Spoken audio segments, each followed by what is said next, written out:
12 years ago, the Department of Finance wrongfully sued Peter Kane and Alan Endress in seeking the recovery of misappropriated funds.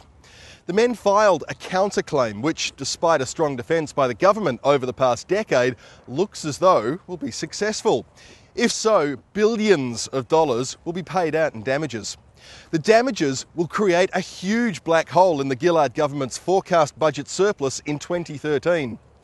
Megan Belowski has the exclusive interview with Peter Kane, who tells us what the government won't.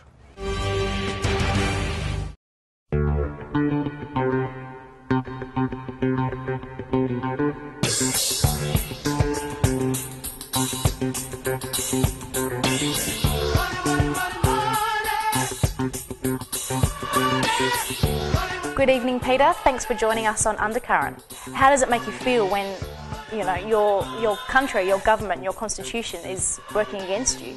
It was totally horrific to be facing in 2008 a trial against top silks that the Commonwealth had engaged.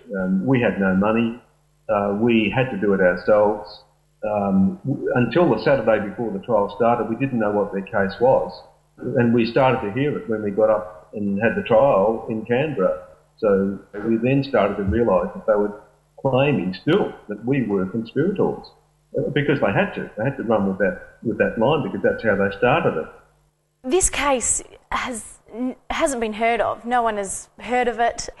Do you think that politicians and the government have a certain responsibility to own up to things and explain what's going on, as opposed to covering it up and lying about it until one day they realise, we're in a bit of trouble? Well, it has been mentioned in the budget for several years now, but until this year, they have said that our counterclaim has no merit. Well, they've now taken that out. They're now saying to the public, well, effectively, that our counterclaim does have merit.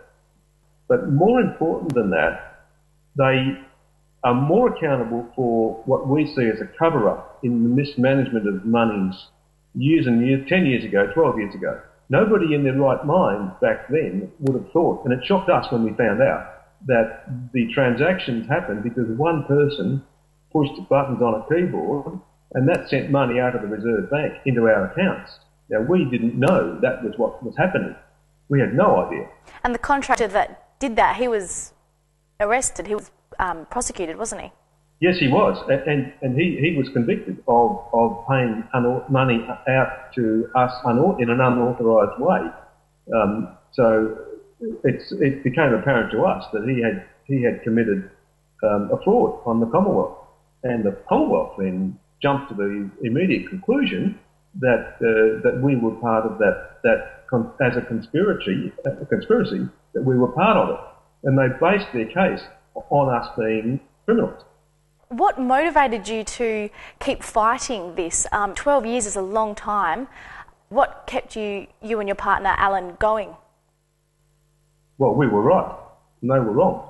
They accused us of being involved in an activity which was underhand and criminal, and it just wasn't the case. From the date of the injunction, our assets, all of our business assets, and indeed our houses, also were frozen because of injunctions that were granted to the Commonwealth Government.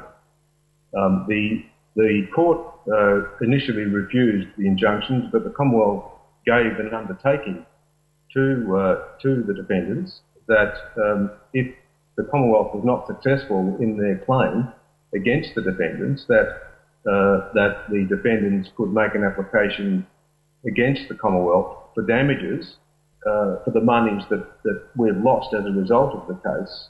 If and when you win the case, at the moment it looks like you will end up winning the case.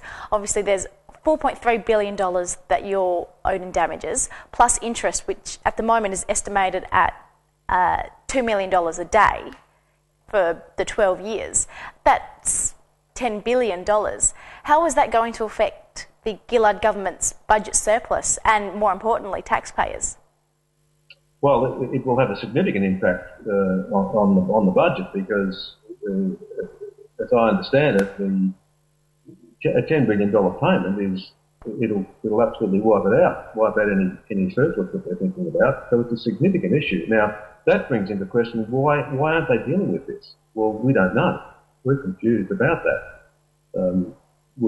So we need to get on with our lives. We've got people that surround us that are involved, people a lot older than I am who are just waiting on the outcome so that they can move on, and nobody's doing anything. So there's no sense of responsibility within government, it seems to me. They're not dealing with the problem. But how will it affect us? Who knows? It's a bit too far away for me to be determining or deciding how it's going to affect us. It's just still a hard road. Every day we just don't know.